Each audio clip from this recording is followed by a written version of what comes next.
At the prestigious Rigarden Magical Academy, talent for magic is valued above all else. Will, however, wonders if someone without any magical talent can still advance in this elite institution. To find answers, he ventures into a dungeon to slay monsters, believing that even without magic, he can succeed.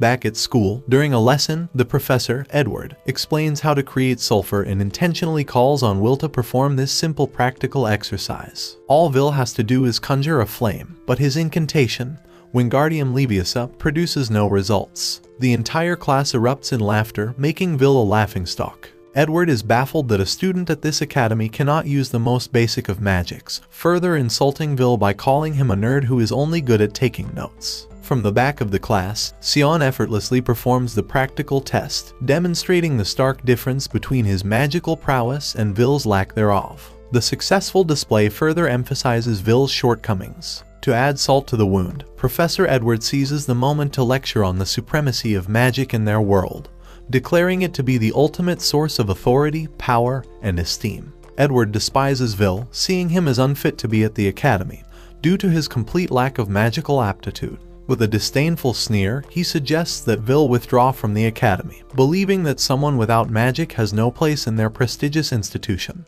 After the class, the laughter in Edward's scorn weigh heavily on Will. Sion and his friends find it amusing that the only way for Will to stay in the academy is to defeat Small Fry in the dungeon to get extra credit. Suddenly, Colette steps in to defend Will, arguing that he works harder than anyone and won't let Sion insult her friend. Taken aback, Sion starts laughing, mocking the idea that hard work alone will make Will a great mage, let alone someone who can become Magavander. With this, he finally leaves. Colette comforts Will, telling him not to let their words get to him. But Will is used to it. After all, it's true, he can't use magic. With a meek expression, he blurts out that he's lucky to have such a cute girl worrying about him. Colette, trying to stay composed, tells him not to casually say such things. But Will, with a sincere smile, says he was only speaking the truth, causing Colette to blush even more. Suddenly Will is lost in thought, admiring the scenery. The warm light emitting from the sky is home to the most powerful wizards, the Magavander. Long ago, people knew nothing of the sky. They were trapped in darkness. The world was terrorized by the celestial host, until 5 wizards rose up against them. These wizards turned back the invaders and cast a seal over the sky, bringing peace to their world. The Magavander, a title bestowed only upon the strongest mages, is every mage's dream. In his childhood, Will heard tales that the sun and moon are above the skies, and a beautiful sunset turns everything red. Inspired by these stories, Will and his friend Elfaria made a promise to become Magavander and see the sunset together. It was a childish promise, but for Elfaria, it became a reality. She was the youngest ever to earn the Magavander title and left for the top of the tower. As for Will, he is even less than mediocre, a talentless loser in the eyes of many. Yet, he still can't forget about the promise. Despite his lack of magical ability, he is determined to scramble his way to the top and stand beside Elfaria. Back at Professor Werkner's office, he reprimands Will for going to the dungeon's 7th floor solo, without permission. Despite the scolding, there's a silver lining. One confirmed kill earns Will 2 credits. A small victory for Will and his familiar Kiki. Seeing that Will still hasn't given up on becoming Magavander, Werkner explains the challenges ahead. Before even dreaming of such a title, Will needs to advance to the Upper Institute, which requires credits in 3 curricula: writing, spellwork, and praxis. Without magic, earning spellwork credits seems impossible. Yet, Will remains steadfast in his determination. Easing up, Werkner points out a critical deadline. If Will doesn't earn 4 more credits by the end of the week, he won't graduate. Will immediately dives into his notes, searching for 4-credit monsters. Feigning indifference, Werkner casually mentions a type of monster on the 6th floor that could provide the needed credits. Overwhelmed with gratitude, Will couldn't be more thankful. Unbeknownst to them, Sion has been listening in. With a grin, he now knows exactly how to get rid of the talentless loser for good. That evening, Will dives into the dungeon's 6th floor, searching for the Baskerville monster. He had a previous encounter with it that didn't end well, but this time he's better prepared. Meanwhile, Sion is in the same dungeon, plotting to eradicate the Baskerville monster before Will can, and ensuring Will falls short on credits and gets expelled. As Sion prepares to cast a search spell, a huge monster suddenly attacks, sending one of his friends flying and killing him instantly. It's a terrifying being, and another puppet screams in shock, attracting Will's attention. Will immediately dashes towards the scream and finds Sion helplessly firing fire magic at an evil sentinel, a monster worth 10 credits. This monster shouldn't even be on the 6th floor. Sion's magic is useless against it, and as the monster slowly approaches him, Will is torn. His first instinct is to help Sion, but he hesitates, questioning his obligation to save someone who has mocked and bullied him since day one. He closes his eyes, a memory of Wistoria surfacing. She had always told him he was kinder and braver than anyone. With her words echoing in his mind, Vil makes his decision. Just as the evil sentinel is about to kill Sion, Vil dashes in and blocks the attack. Meanwhile, back at the academy, Edward storms into Werkner's office, worryingly announcing that Sion went to the dungeon's 6th floor and pleading for help in locating him with his familiar. Werkner, knowing that Vil is also on the 6th floor, suggests a better method. Vil does well parrying Sentinel's attacks, utilizing his speed to strike him from the sides. Despite their difference in strength, Vil blocks maneuvers around the Sentinel's attacks and slashes through rocks thrown at him, always looking to counterattack from Sentinel's blind spot. Meanwhile, Sion sits helplessly, visibly shaken by the difference between him and Vil. Simultaneously, Kiki streams live footage directly to Werkner's office, leaving Edward astonished by Will's ability. Werkner emphasizes that Vil possesses superhuman strength beyond any mage's capabilities, coupled with keen observational skills that allow him to decipher an enemy's tactics after just one encounter. True, Vil lacks any magical ability, yet in a world where magic dominates, he stands as a unique warrior. Seizing the Sentinel's sword, Vil pierces through its violet laser and swiftly cuts the creature in half. Afterward, he approaches Sion heroically, offering his hand. However, instead of gratitude, Sion is infuriated by Will. Edward shares Sion's infuriation. How can someone devoid of magical talent surpass those who wield it? The next day, Werkner is mad again, but still, evil Sentinel warrants Vil 10 credits. 5 years ago, when Vil was only 10, he was the laughingstock of the entire school. He was only invited to the Royal Academy to lure Wistoria into attending. Despite that, Werkner stood up for him, and Vil proved his worth to the headmistress, showing her that he was above magic. She told Vil that if he could overcome the struggles of being magicless, he has the potential to one day stand at the top of the light tower. Back in the present, Werkner explains how to ascend the tower, mentioning that to reach the top, individuals must go through the upper institute and be recognized by the highest center of learning. There are mainly 2 ways to advance. The first is to create a new type of magic. The second is to earn at least 7,200 credits at the academy, a feat that only a select few can achieve. However, everyone attending is at risk of not graduating, let alone reaching the upper institute. To address this, Werkner drills supplementary lessons into them.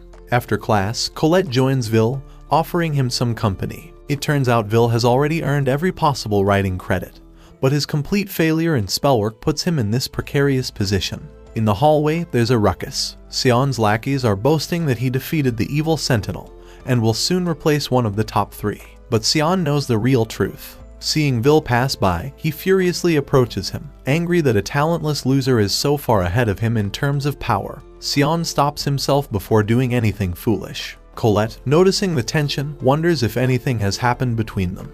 In the headmistress's office, Edward demands that Vil be expelled. Despite Vil being in his 6th and final year, Edward argues that the Magic Academy doesn't need a warrior. Looking through Vil's accomplishments, the headmistress notes that if they ignore his inability to use magic, he excels to a degree that calling it mere excellence is insufficient. Even if Vil fails to make Magia Vander, many paths are open to him. She proposes to Edward that, since he now knows Vil's secret, he should administer a test personally. If Vil fails the test, she will entrust the matter of advancing or expelling him to Edward. Determined to see Vil fail, Edward agrees, intending to do his utmost to ensure Vil's failure. However, the headmistress believes that Vil can pass any challenge thrown at him, even if his opponent is the dark viper mage Edward. Vil always relies on Colette to unlock and lock his locker with magic. In the study hall, he reviews all the material from different perspectives. He has to do this, otherwise, if he loses even 1 credit in writing, he won't be able to advance to the upper institute. The overworking even got Vil a white hair, which Colette really wants to pull out. Their commotion is interrupted by Edward.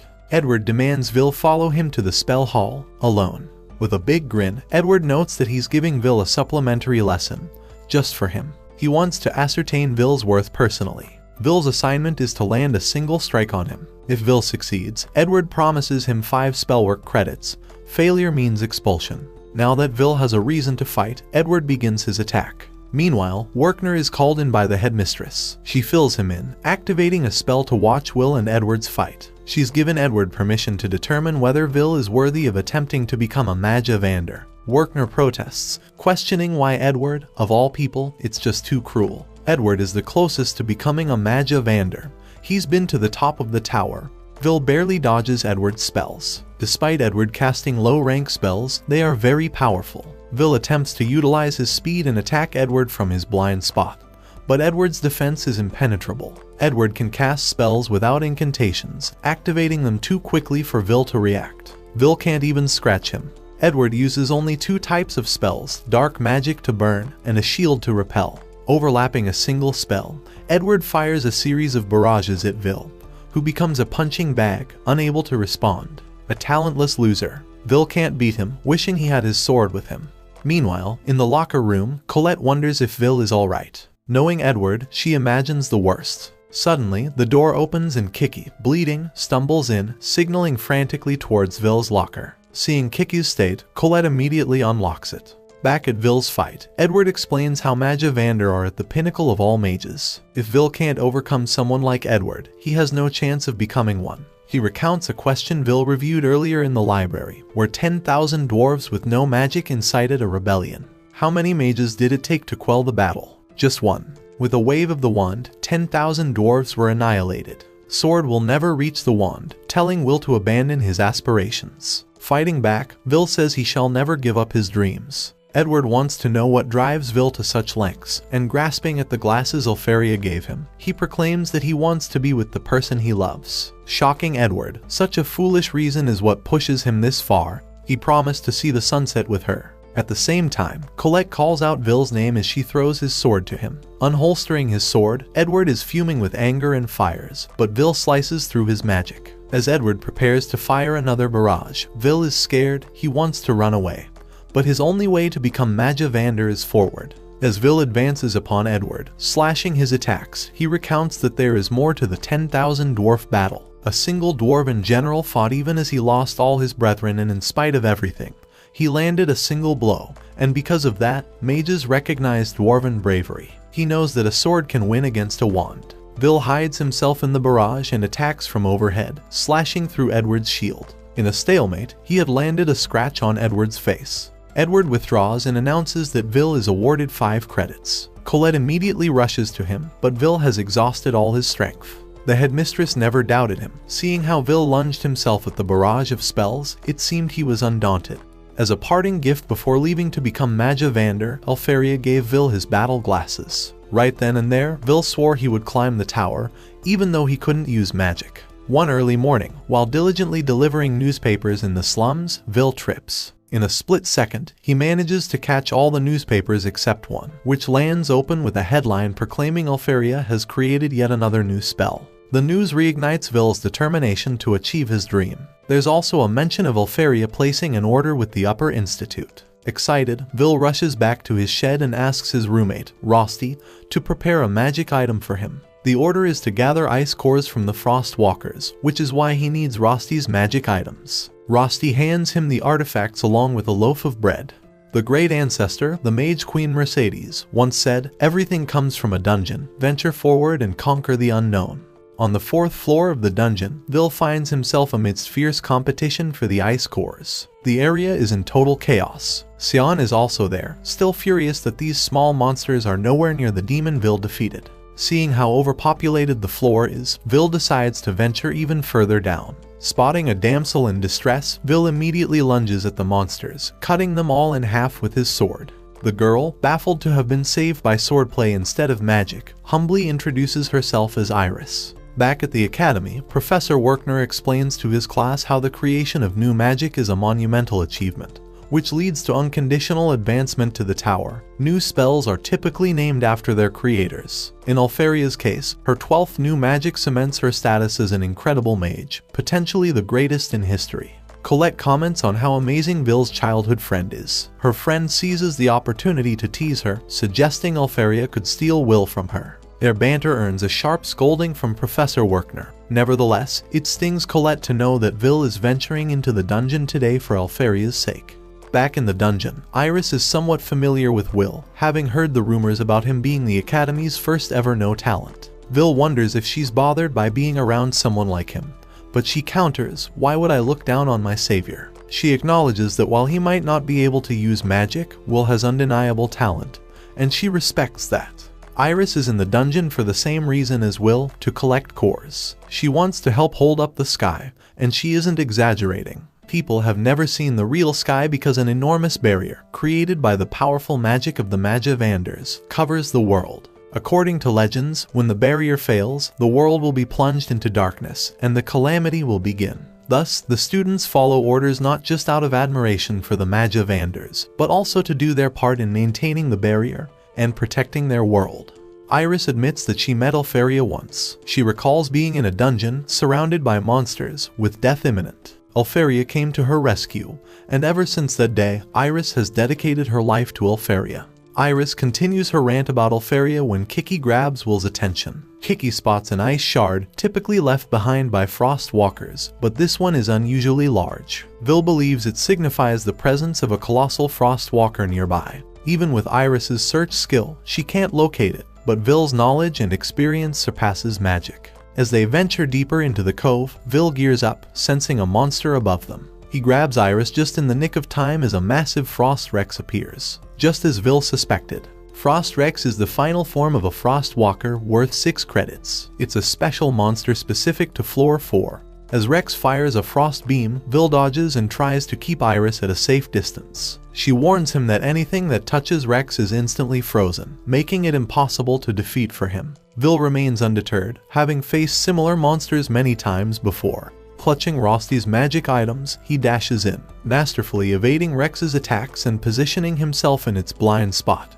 Unable to locate Vil, Rex bombards the area randomly. Meanwhile, Vil hooks the monster with his magic wire and skillfully maneuvers around it. Once Rex is completely entangled, Vil activates the wire, igniting flames and causing a massive explosion that leaves only a few shards, a core, and a puddle. Iris's demeanor shifts as she notes to herself the disparity between the rumors and the reality of Vil's abilities, wondering how to report this. When Vil calls her name, she reverts to her cheerful persona.